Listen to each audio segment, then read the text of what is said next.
오늘 처음 오신 우리 박완자 숫자 성도님, 우리 박수로 환영해 주시기를 바랍니다. 감사합니다. 지난 화요일 날 기도원 동족 선교 15주년 기념 예배 때 처음 뵀었습니다. 그래서 여기 에버렛에 사시는데 5분 거리라고 그러세요. 대기 5분 거리인데 아주 이제 관심 있게 저희 교회에 대해서 물어보셨습니다. 그래서 이렇게 찾아와 주신 거 감사드립니다. 네, 우리 심 집사님 또 몇 주 만에 뵙게 됐네요. 감사드립니다. 네, 감사드립니다. 네, 이제 날씨가 조금씩 선선해지면서 이제 가을에 그 신선한 그런 맛을 또 느끼시리라 믿습니다. 제가 몇 년 전까지는 매주 토요일 산행을 했었습니다. 한 7, 8년을 했나요? 전도도 할 겸 운동도 할 겸 그렇게 해서 이제 산행을 했는데, 이 산행을 하자면 참 묘미가 있습니다. 이제 산 위에 올라갈 때는 너무 힘드는데 이렇게 산 위에서 바라보는 그 경치는 아주 절경이었습니다. 예. 그러니 말이죠. 이게 한번 올라가면 하여튼 몇 마일을 낑낑대고 올라가니까 말이죠. 이제 이 산행 중에 겨울 산행이 아주 멋졌습니다. 예. 이렇게 주변을 보면 가는 곳마다 눈 덮인 자연을 보기 때문이죠. 하나님께 그 찬양이 절로 나옵니다. 하나님, 이런 아름다운 이 자연의 모습을 감히 어느 누가 흉내낼 수가 있사오리까? 주님, 이 만드신 이 모든 자연, 모든 만물에 대하여 하나님 앞에 감사하며 찬송하나이다. 여러분, 그러면요, 이 산행을 하면 자연과 더불어서 어떤 영성이 생겨요. 참 아주 좋았었는데 요즘은 못 가죠. 제가 이제 무릎이 아파서 못 가는데요. 자, 겨울 산행이 다른 때보다 아주 좋은 점이 있지만 힘든 것도 있었습니다. 그것은 뭐냐 하면 스노우 슈즈를 이제 신고 눈을 밟고 올라가면 힘이 1.5배가 더 들기 때문입니다. 곳곳에 때로는 위험이 도사리기도 합니다. 크레바스라는 게 있죠. 이렇게 잘못길을 들어섰다가는 계곡에 갈라진 틈으로 빠지는 사고가 가끔씩 있습니다. 그런 기사에 보면 말이죠. 그런 틈에 빠져가지고 나오지 못한 사람들이 있다고 이렇게 보았던 적이 있습니다. 또 하나는 뭐냐 하면 아발란체입니다. 눈사태의 위험이 있는 곳이 있습니다. 한번 휩쓸리면 정말 위험합니다. 그것도 종종 기사에 났던 적이 있었습니다. 그래서 산행을 하다가 종종 사고를 당하는 경우가 있죠. 하루는 제가 겨울에 산행을 하는데 눈사태 위험이 있는 지역을 지나게 되었습니다. 솔직히 두려웠습니다. 이 눈이 쏟아져 내리면 어떡하나 라고 이제 조바심이 났습니다. 그래서 제가 돌아서 가자고 그렇게 이야기를 했습니다. 한 열 몇 명이 거기 있었는데요. 그런데요, 일행 중에 교회 다니는 어떤 분이 이런 말을 했습니다. 나는 하나님이 지켜주실 것을 믿는다고. 걱정하지 말고 여기를 지나가자고. 하나님을 믿는데 뭐가 두려운 것이 있겠느냐고요. 종종 그런 분들이 있습니다. 위험한 곳이 있거나 조심해야 할 상황이 있는데 무조건 믿음을 앞세우고 앞만 보고 가는 분들 말입니다. 이분을 보면 어떻게 보면 믿음이 아주 강한 것 같아요. 믿는데 뭐가 두려울 게 있냐고 말이죠. 자, 그런데 제가 여러분께 한 가지 묻겠습니다. 위험한 상황이 있는데도 무조건 믿습니다 하면서 아무런 조치도 취하지 않고 앞으로만 전진하는 것이 과연 믿음일까요? 이런 분들이 다는 안 그렇지만 이런 분들 계중에 보면 몸에 병이 있는데 무조건 약을 안 먹어요. 병원에도 안 가요. 왜? 주님이 고쳐주신다는 거예요. 그 믿음 대단하죠. 그래서 고침받은 사람도 있으니까요. 자, 그런데 무조건 병원도 안 가고 약을 안 먹어서 병이 깊어져서 사망하는 분들이 있습니다. 특히 한국의 크리스천들 중에 있다는 사실입니다. 그래서 의사들이 그래요. 교회 다니는 사람 중에는 무조건 약도 안 먹고 병원도 안 찾아온다고.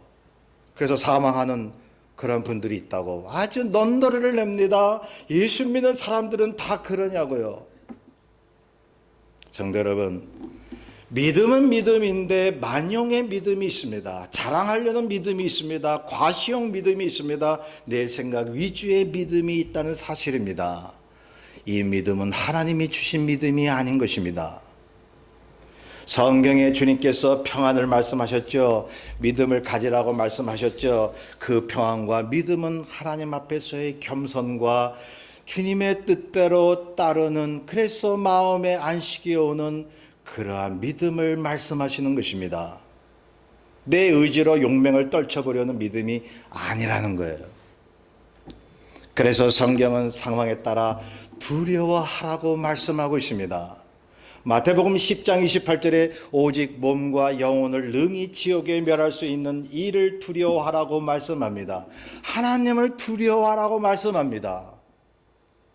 자기가 하나님 앞에 어떤 죄를 지을까 봐, 잘못된 길을 갈까 봐 두려워하라고 말씀하고 있습니다. 그러니 우리가 마냥 평안한 게 믿음이 아니라는 거죠. 여러분, 성경은 입체적으로 봐야 됩니다. 야고보서 4장 9절에서 10절에 보면 슬퍼하며 애통하며 울지어다 너의 웃음을 애통으로 너의 즐거움을 근심으로 바꿀지어다 주 앞에서 낮추라 그리하면 주께서 너희를 높이시리라.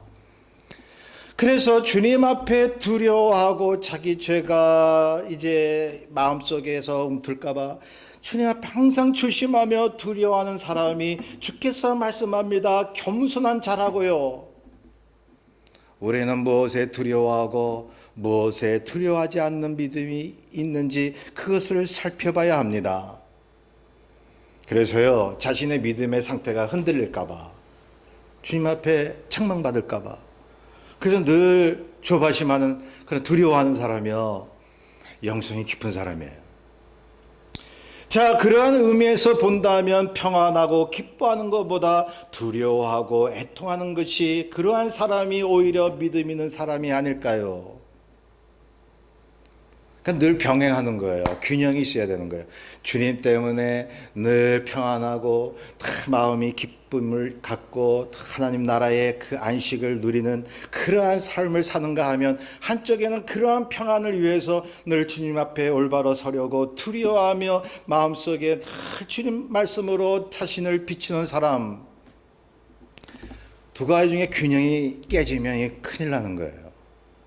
예, 성도 여러분, 주님께 평강과 진정한 믿음을 갖기 전에 두려움이 먼저 있어야 합니다. 그것을 강조하고 싶습니다. 자신의 죄에 대한 두려움, 멸망의 길에 대한 두려움을 갖는다면 그 사람은 하나님께 아주 좋은 기회를 얻는 사람인 것입니다. 그렇지 않나요?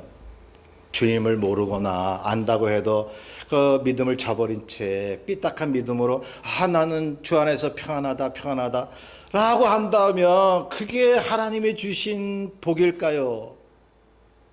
성경에 보세요. 예언서에 보면 너희들이 평안하다 그때에 멸망이 찾아오리라고요.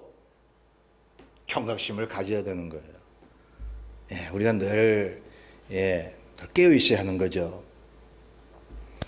그렇습니다. 하나님이 그 사람에게 복음을 믿을 기회를 주시는데 먼저 두려움을 주시는 것입니다. 지금 내가 가는 길에 눈사태가 나서 죽을지 모른다는 두려움이요.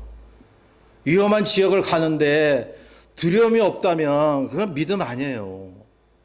물론 특별히 하나님께서 확신을 주셔서 하나님께서 이 길을만 가야 된다고 그렇게 만약에 자기가 그 믿음을 가지고 있다면요, 눈사태가 날 그런 위험에서도 갈 수가 있죠. 근데 그런 확신도 없이 그냥 무작정 그냥 자기 과시하는 그러한 마음으로 믿습니다 하고 가는 사람, 그런 사람 중에는 낭패 보는 사람들이 있지 않습니까? 예. 아주 교만하고 남들의 믿음을 없이 여기고 자기 믿음만이 최고라고 생각하는 사람들이 있지 않습니까? 두려움이 없다면 하나님도 모르고 자기가 가는 길이 잘못된 길인지 모르게 되는 것입니다. 우리가 이 세상 사는 동안 얼마나 많이 두려움이 올까요? 두렵습니다. 그 두려움을 하나님이 주시는 거예요. 우리의 마음과 우리의 행동, 그리고 우리가 우리의 의지대로 우리가 행한다고 하는 게 극히 드물어요. 인간의 의지대로 되는 게 그렇게 흔치가 않습니다. 내가 두려운 마음이 들고 말씀을 들을 때마다 내 마음속에 감동이 생기고 그 내 의지로 되지 않을 때가 많이 있는 거죠.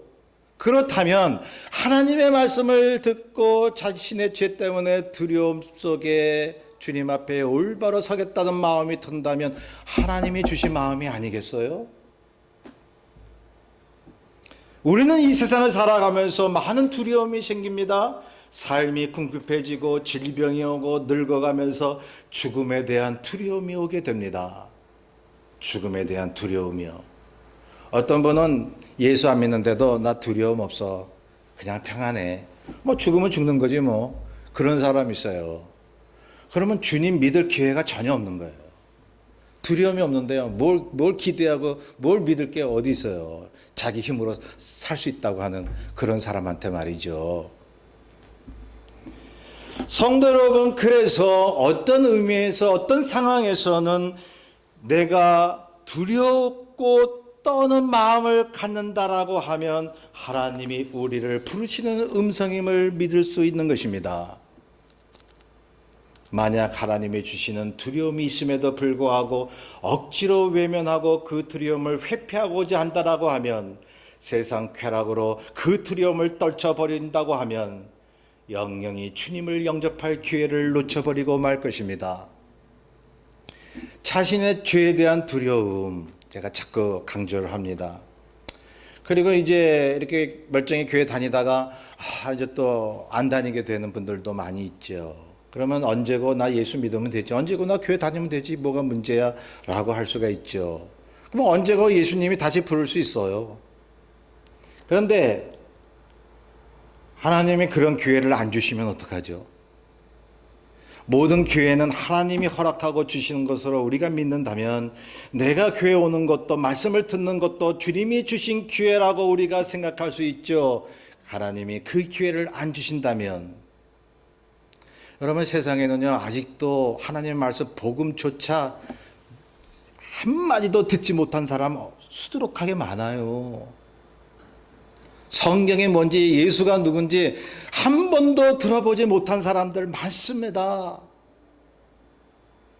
그런데 내가 교회에 오고 하나님의 말씀을 들을 수 있다는 것은 주님이 나에게 주신 기회가 아닐까요? 이것처럼 복이 어디 있어요? 자, 하나님이 더 이상 그 기회를 안 주시면 이 사람은 주님 믿고 싶어도 믿을 기회가 생기지 않을 것입니다. 왜냐하면 하나님이 주시는 구원받을 기회도 어느 때나 있지 않기 때문입니다. 그래서 우리가 그리스도를 믿고 하나님의 자녀가 되겠다고 하는 것도 우리의 의지로 이제 작용이 되기도 하지만, 기회가 주어지지 않으면 도무지 하나님을 알 길이 없는 거예요. 저와 여러분은 어떤 기회로 인해 주님을 믿고 교회를 오셨습니까? 좀 말씀드렸잖아요. 41년 전에 제가 암에 안 걸렸으면 절대로 예수 믿을 사람이 아니에요. 그 기회 때문에 내가 목사가 됐어요. 만약에 암이 아니고 다른 기회를 주셨을 수도 있죠. 그런데 웬만해서는 예수 안 믿었을 거예요. 결정적인 기회를 주셨어요. 그러니까 제가 예수를 믿고 저희 부모님, 가족들, 친지들, 일가들 순식간에 예수 믿었으니까 이런 기적이 어디 있어요. 저 그것만 생각하면 이 암이 걸린 게 이게 축복인 거예요. 저한테는. 얼마나 황금 같은 기회입니까? 그래서 예수 믿는 사람은 어떠한 자기가 원하지 않은 일이 일어나도요, 하나님이 주신 상황으로 믿어버리는 거예요. 그럼 하나님이 그 상황에 합력하여 선을 이루시는 거예요. 자, 내가 교회에 오고 싶어서 왔든지 그냥 멋모르고 왔든지 어느 순간 주님의 말씀에 두려움을 느끼거나 믿음이 생겼다면 우리가 그 기회를 만든 것이 아니라는 것입니다. 잠새 한 마리도 하나님의 허락 없이는 떨어지는 법이 없다고 주께서 말씀하셨는데요. 다 하나님이 하시는 것이죠. 주님이 그 기회를 주셨고 그 기회에 우리가 결단해서 주님을 믿게 된 것입니다. 만약 몇 번씩 그 기회를 주셨는데도 거절한다면 영원히 안 올 수도 있는 거죠. 본문에 보면 벨릭스라는 사람이 나옵니다. 바울이 지금 벨릭스와 대화를 하고 있는데요. 어떻게 이 두 사람이 만나게 되었을까요? 유대인들이 바울을 시기하고 질투하지 않았습니까? 저 바울은 멀쩡히 유대교 믿다가 예수 믿고 이 나사렛 이단의 괴수가 되다니 말이에요. 저 바울을 반드시 죽여야 되겠다. 기회를 얻지 못하고 고소를 한 것입니다. 유대인들이 바울에게 눈명을 씌워 고소를 했는데 그 죄목이 뭐냐 하면 군중소란죄, 복음 증거하고 다닌다 이 말이에요. 시끄럽게 한다 이 말이죠. 또한 성전 모독죄, 이방인들을 끌고 성전으로 들어갔다 이거예요. 그때 성전 안에는 이방인을 못 데리고 들어오게 돼 있거든요. 그런데 이방인을 데리고 들어간 적이 없습니다. 뒤집어 씌우는 거죠. 그리고 나사렛 이단의 괴수라고 말하며 고소를 한 것입니다. 그래서 로마 사람들이 이 바울을 잡았죠. 딴 게 아니고 군중소란죄로, 밀란죄로 잡은 겁니다. 그래서 바울은 3차 전도 여행을 끝내고 로마로 호송되어 가기 전에 그것 때문에 지금 신문을 받고 있는 것입니다. 바울은 자신의 무죄를 주장하죠. 벨릭스여, 나는 소란죄나 성전 모독죄나 그 죄를 지은 적이 없다. 복음은 증거했다. 예수 믿으라고 증거했는데 그 복음의 내용은 저 유대인들이 믿는 하나님의 말씀과 다를 바가 없습니다. 구약을 보십시오. 전부 메시아가 오음을 말씀해 주고 있습니다. 그분이 바로 예수 그리스도십니다. 그 구약에 예언된 하나님의 말씀을 나는 전할 뿐입니다라고요. 그래서 그것 때문에 유대인들이 자신을 고소하고 이렇게 신문을 당하고 있노라고 자신을 변호하고 있는 것입니다. 로마에서 파송된 벨릭스 총독이 그런 바울을 지금 신문하고 있는 것입니다. 이 벨릭스라는 사람을 한번 보세요. 원래 노예 출신이었습니다. 아주 천박한 그러한 출신이었습니다. 주후 52년경에 글라우디오 황제에 의해서 신임을 얻습니다. 유다의 총독으로 임명을 받게 되는 것입니다. 아주 천민에서 껑충 뛴 거죠. 얼마나 참 그 사람이 이 요행이 얼마나 대단했던지 우리가 알 수 있습니다. 요세푸스라는 역사가에 의하면 이 벨릭스에 대해서 설명하고 있습니다. 이 요세푸스라는 사람은요, 예수님 시대 바로 직후의 사람이에요. 그러니 그 당시에 어떤 문헌이라든가 구전을 통해서 예수님의 그런 상황과 삶에 대해서 정확히 알고 있는 거예요. 그래서 그 당시의 역사관이 여러분 사람들에 대해서 이렇게 기술을 했을 때 정확한 거 아닙니까? 이 벨릭스에 대해서 설명하고 있습니다. 이 사람은 포악한 성격을 가지고 있었다고 기록합니다. 자신을 반대하는 모든 사람들을 죽였습니다. 아주 잔인한 사람이었습니다. 정덕의 지위를 이용하여 뇌물과 여자를 탐했습니다. 노예의 마음을 가지고 왕 같은 권세를 휘둘렀던 인물입니다.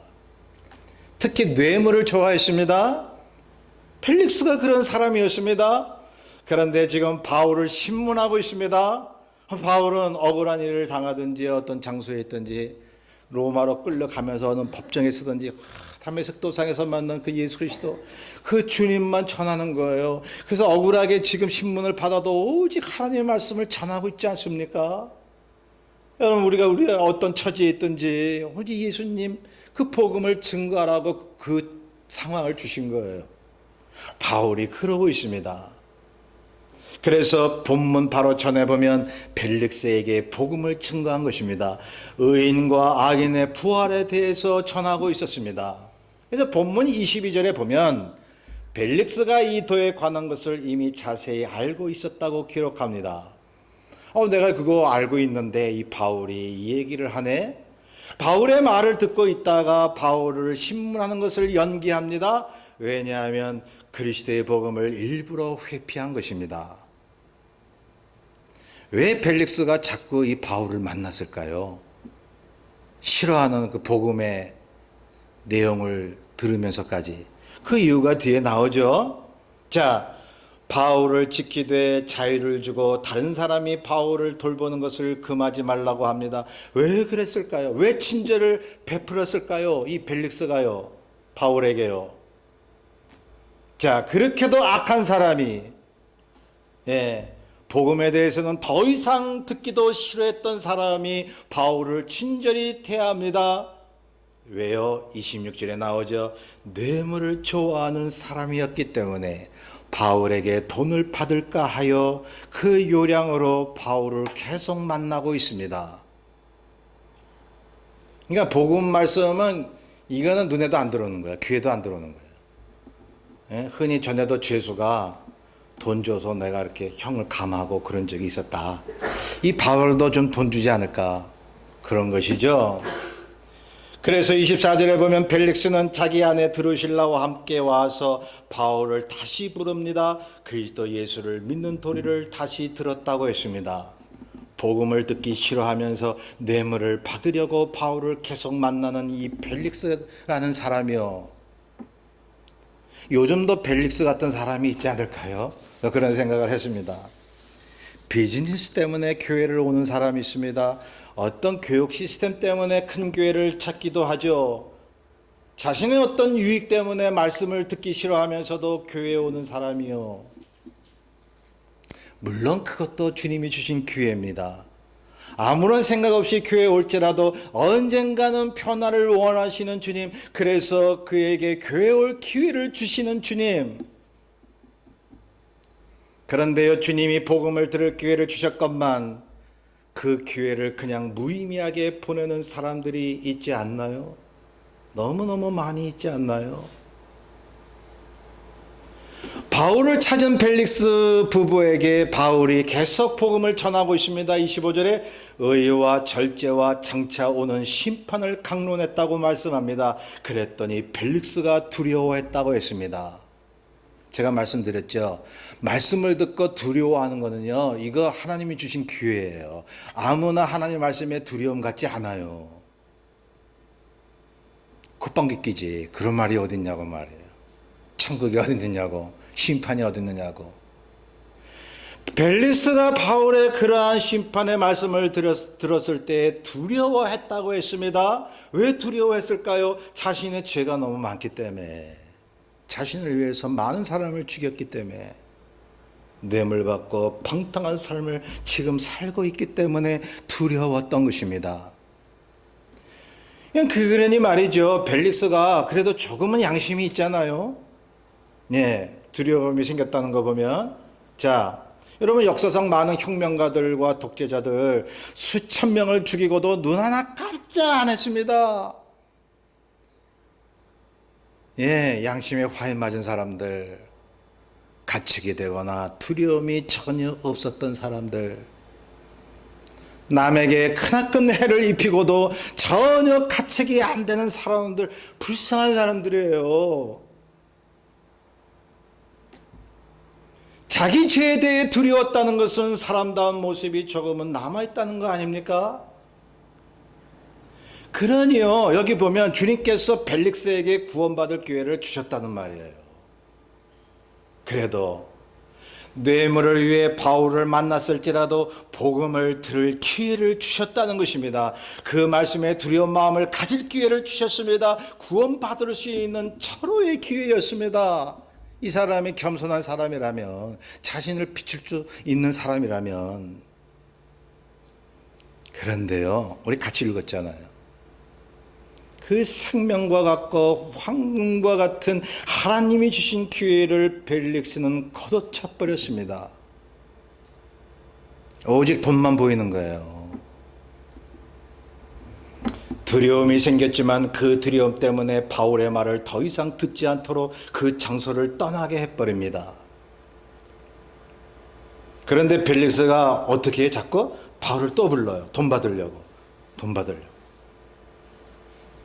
그래서 거기 나오잖아요. 본문 뒤에 그것 때문에 바울을 더 자주 불렀다고. 참, 바울은 계속 벨릭스에게 복음을 증거했지만 둘이 만나서 하나님의 말씀을 나누었지만 벨릭스는 구원받을 기회를 놓치고 만 것입니다.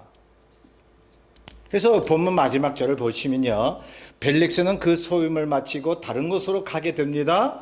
주님이 주신 절호의 기회들을 벨릭스는 아주 놓쳐버린 것입니다. 성도 여러분, 벨릭스에게 또 기회가 왔을까요? 아무도 모르죠. 그건 성경이 기록하고 있지 않으니까. 본문에 관한 한 우리는 벨릭스가 그 기회를 놓쳤다고 볼 수가 있는 거죠. 자, 이 벨릭스가 또 기회를 가지게 되었을까라고 하는 것은 아무도 모르지만 단 한 가지 우리가 알 수 있는 것은 하나님이 허락하지 않으셨다면 벨릭스는 더 이상 천국의 백성이 될 기회가 전혀 없었습니다. 제가 한국에서 전도사로 있었을 때인데요, 어느 중년 남자가 폐암에 걸려서 사경을 헤매고 있었습니다. 병원에서 사형 선고를 내렸죠. 담배를 하도 펴서 그런지 이 폐암에 이제 폐암 몇 기가 됐어요. 그때서야 이분이 주님을 믿겠다고 이제 교회를 열심히 출석을 하는데 아픈 몸을 이끌고 목사님들한테 안수받으러 다니죠. 그 아픈 몸을 이끌고 그냥 목사님 하면 가서 안수해달라고 그러는 거예요. 기도도 그렇게 우리와 같이 열심히 했습니다. 주님을 열심히 믿어보겠다고, 주여 치료해달라고. 그래서 주변에 같이 기도했던 분들이 생각하기를 이분이 그 폐암을 통해서 주님을 영접할 기회를 얻었다고 좋아했습니다. 그리고 이왕이면 그 폐암도 치료해달라고 기도를 했던 것이죠. 주님, 저분이 비록 병이 치료되지 않더라도 천국에 갈 수 있으니 정말로 주님 감사옵나이다. 얼마나 기도했게요. 제가 그분 데리고 막 목사님 찾아다녀서 막 안수받게 하고 같이 기도하고 그랬으니까요. 그런데 참으로 안타까웠습니다. 그렇게 주님을 열심히 믿었던 그분이 돌아가시기 직전에 주님을 부인하고 맙니다. 그분이 이런 얘기를 한 거예요. 하나님이 살아계시면 왜 나를 고쳐주지 않느냐 이거예요. 그렇게 기도했는데, 안수받으러 다녔는데. 여러분, 사탄도요, 주님을 부인할 기회를 우리에게 줘요. 하나님은 우리에게 복받을 기회와 구원받을 기회를 주시지만 오늘도 믿는 자들까지 잡아먹으려 하는 이 어둠의 권세는요, 멀쩡히 교회 다니는 사람에게도 주님 부인할 기회를 계속 줍니다. 성경에 보세요. 그런 예들이 많이 나오잖아요. 결국 이분이요, 가족을 불러놓고 교회에 더 이상 가지 말 것을 강요하면서 세상을 떴습니다. 이분의 문제가 뭐죠? 하나님의 말씀을 그저 이 땅에서 건강과 형통으로 국한시킨 것입니다. 우리가 주님 믿는 거, 그 믿음, 하나님의 말씀이 이 땅에서 잘 먹고 잘 사는 그 이유 때문인가요? 하나님이 이 땅에서도 잘 되게 하시죠. 그런데 우리는 그 이유 때문에 주님을 믿는 것이 아닙니다. 자, 그분 보세요. 영원한 하나님 나라의 영생과 보화를 얻을 생명의 기회를 얻었건만 건강이 회복되지 않는다고 해서 복음을 쳐버리고 만 것입니다. 그 기회를. 참, 어떤 분은요, 이렇게 막 환상을 보고 주의 음성을 듣고 뭐 병 치료되고 뭐 가난했는데 하나님 물질 축복 주셨다고 이렇게 간증하러 다니고 했는데 나중에 교회를 떠나버려요. 여러분, 기독교 역사상 얼마나 많은 신앙의 선조들이 이 땅의 복을 받기보다 영원한 하나님 나라의 영생을 위해서 목숨을 초계와 같이 버렸건만 세상 것을 위해 영생의 기회를 주신 하나님을 거부하는 사람들이 있다니요. 성경에 보면 가룟 유다가 그러했습니다. 요한복음 6장에 보면 오병이어의 역사에 감복해서 주님을 따랐건만 하늘의 양식을 주님께서 말씀하실 때에 떠나버린 사람들이 그러했습니다. 누가복음 17장에 보면 주님이 10명의 문둥병자를 고쳐주셨는데 한 명만 주님께 감사했고 그냥 떠나버린 9명의 고침받은 사람들이 그러했습니다. 기회를 주셨건만 주님의 말씀과 그 은혜를 영접할 수 있는 기회를 저버렸다는 것입니다. 마가복음 10장에 나오는 부자 청년이 그러했습니다. 사도행전 7장에 나오는 스데반의 복음의 말씀을 듣고 마음이 찔렸지만 그러나 주님을 핍박한 유대인들이 그러했습니다. 이 사람들의 공통점은요, 하나님의 말씀을 듣고 두려워했지만 심지어 감동과 기적을 경험했지만 주님 믿기를 마다한 사람들이죠. 주님이 주신 기회, 다시 오지 않을 황금과 같은 기회를 발로 차버린 것입니다. 반면에 주님이 주신 기회를 놓치지 않고 감사하며 하나님 앞에 두려워하며 그 복음 말씀을 믿고 하나님이 구원하시는 그러한 사람들이 된 이들이 있는데요. 누가복음 19장에 나오는 삭개오가 그러했습니다. 마가복음 10장에 나오는 바디메오가 그러했습니다. 이들은 자기 앞에 주님이 지나가실 때에 그 기회를 절대로 놓치지 않았습니다. 다윗의 자손 예수여 나를 불쌍히 여기소서. 주님이 자기 앞을 지나간다는 그 말에 기회를 결코 놓치지 않았던 사람들, 그래서 그들이 다 어떻게 됐나요? 영원한 생명을 얻고 이 땅에서도 눈을 뜨고 병도 고침을 받는 사람이 되었다는 것입니다. 사도행전 16장에 나오는 간수도 그러했습니다. 성령께서 바울과 실라를 옥에서 꺼내주었을 때 그것을 지키고 있던 간수가 책임을 느껴서 자결을 하려고 했습니다. 그때 바울이 그 간수에게 말합니다. 내 몸을 상하지 말라. 주 예수를 믿어라. 그리하면 너와 내 집이 구원을 얻으리라. 그 말을 듣자마자 간수는 두려움 가운데 주님을 즉시 영접하고 바울을 자기 집으로 불러 가족들을 다 모아놓고 예수 그리스도를 영접하게 합니다. 기회를 잡은 사람들.